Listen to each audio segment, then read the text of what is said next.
I am irrationally angry right now. Like 100% irrationally angry. Let me explain why. Before we do that, welcome to Unfair Sports. I'm your host, Jay. Thank y'all for pulling up to the channel. All right. I got to get this off my chest. Y'all know I don't normally do this. I'm not big on the trolling stuff. It's just not my thing. I feel like it gets disrespectful at certain points. But nah, this is ridiculous. I'm irrationally angry by this. I'm going to go ahead and pop this bad boy on the screen. And I'm going to explain to y'all why I am irrationally angry. All right, this came from the Texas folks from Orange Bloods. Texas' approach has changed. They want to have enough money to retain key players after this season, and overspending on unproven high school players is not an option. Not bearing the lead for y'all. That made me irrationally angry. Why? Because the doofus that's also over there at Orange Blood, Mr. Ketchum, felt the need to take shots at Oklahoma and Jim Nagy, just like some of you Sooner fans have, about his approach, which is basically similar. Jim Nagy, in that video, when me and Coop was talking about it, a lot of y'all got a little upset. Y'all got a little irrationally upset as well. Y'all had y'all's complaints and issues of, oh, you's not getting any top players. Oh, you's not trying to get top players. When, if you go look at the recruiting, Oklahoma still lands 5s and 4 stars on a consistent basis, but we also get 3s. A lot of our players didn't show up until later. That in our evaluations turn out that our players' star ratings always fly up the charts.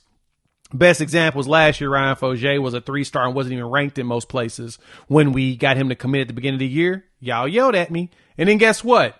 Fish is the top 10 tackle in the country. So what matters is December's rankings, not today's rankings. Keep that in mind.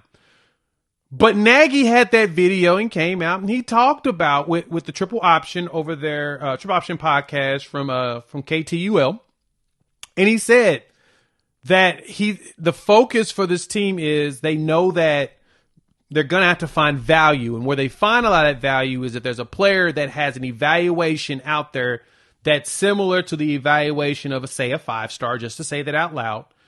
If he has a 3-star that has a similar evaluation as in skill set, ability, and all of that, they're going to go off their evaluations more and take advantage of the value if they score that person as high as somebody else.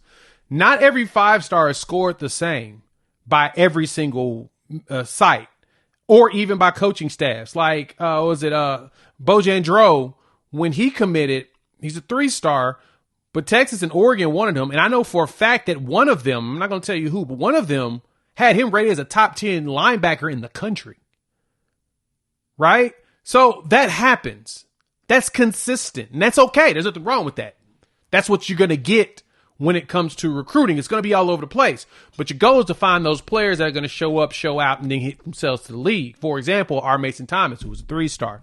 I keep harping on that because I'm trying to remind you all that you're going to still chase after top-tier talent.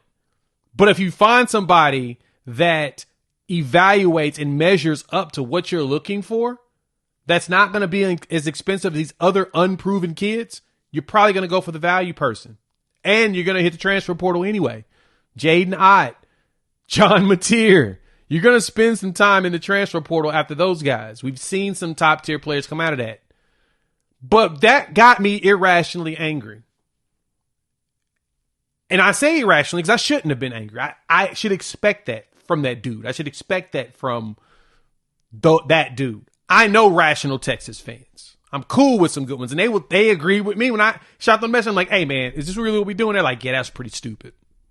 Because they understood what Nagy was doing. It wasn't a Moneyball play. It's when your players perform, it's going to cost you more money to keep them. I said that in the live. Roster retention is just as important as acquisition. You're going to acquire new players. You're going to get them. So this class isn't done. Believe me, they're probably going to most likely, a very high percentage chance, land a couple of very high 4 as well as a 5-star edge. There's a very good chance it's going to happen. They may even land a 5-star defensive tackle. Just keep your eyes open for that. If it goes down, you know your boy's going to have a video. But we're going to land should land a 4-star safety tomorrow.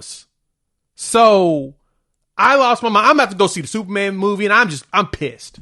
I'm like, this is dumb. And I say it because I hate the hypocrisy. Let's keep it a buck and keep it real. You know, like Anwar over there, he makes the logical statement. The market is too high. A lot of these kids are asking for irrational dollars. Bro, the Felix Ojo contract, do you really think he deserves that? Keep it a buck. Go watch the videos from the Rivals camp. After you saw that, do you think that you will want to pay him that much money? And it's nothing against him. I'm glad he got his dollars. And I hope he goes up there and shows out at Texas Tech. But would you pay that? We paid for Michael Fasusi. Please believe the check was written. You're going to pay for some players, but you have to believe they deserve to be paid there. So you got to trust your evaluations. Will it bat 1,000? Absolutely not. They're going to miss on some. The goal is to hit on more than you miss. You want to hit on more R. Mason Thomas. You want to hit on more Kip Lewises, right? You want to hit more on your Jaden Jacksons, your Grayson Haltons, your David Stones. And we're waiting for Stone to break out. He's about there. You want to hit on those guys. It's not going to be perfect. And I never said it was perfect, but I trust the evaluations from dudes that have been looking at guys to go to the league, and they're looking for similar traits and measurables.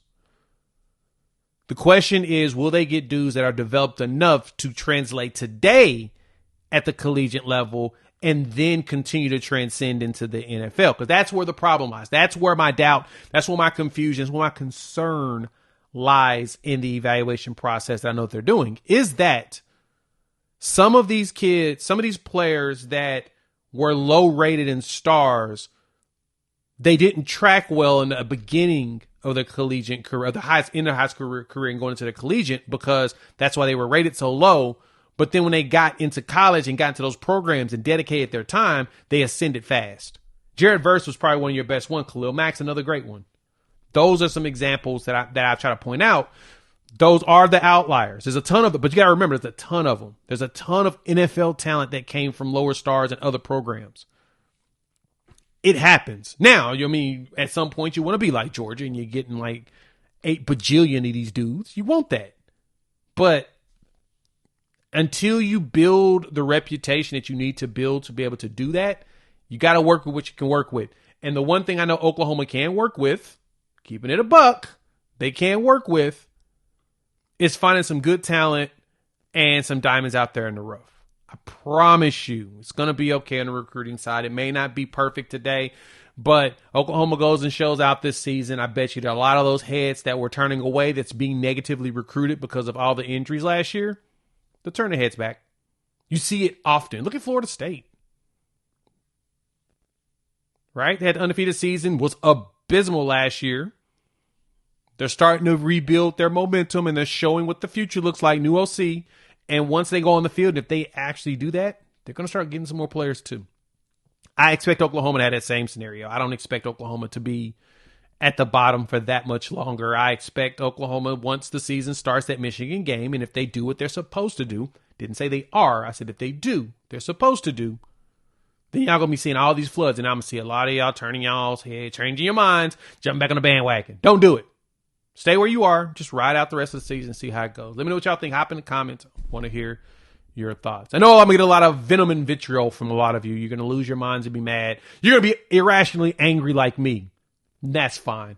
We can be irrationally angry together, but I'm pissed off at that. It's just the dumbest thing I've seen in a while. So, all right, we'll get back on track here. SEC Media Days this week. I'll post something in the community. I want y'all, if y'all have questions, I want y'all to pass them to your boy. Me and John will cover them on Locked On Sooners as well as here. And yeah, we'll make something happen. So besides that, we'll chop it up soon. Peace.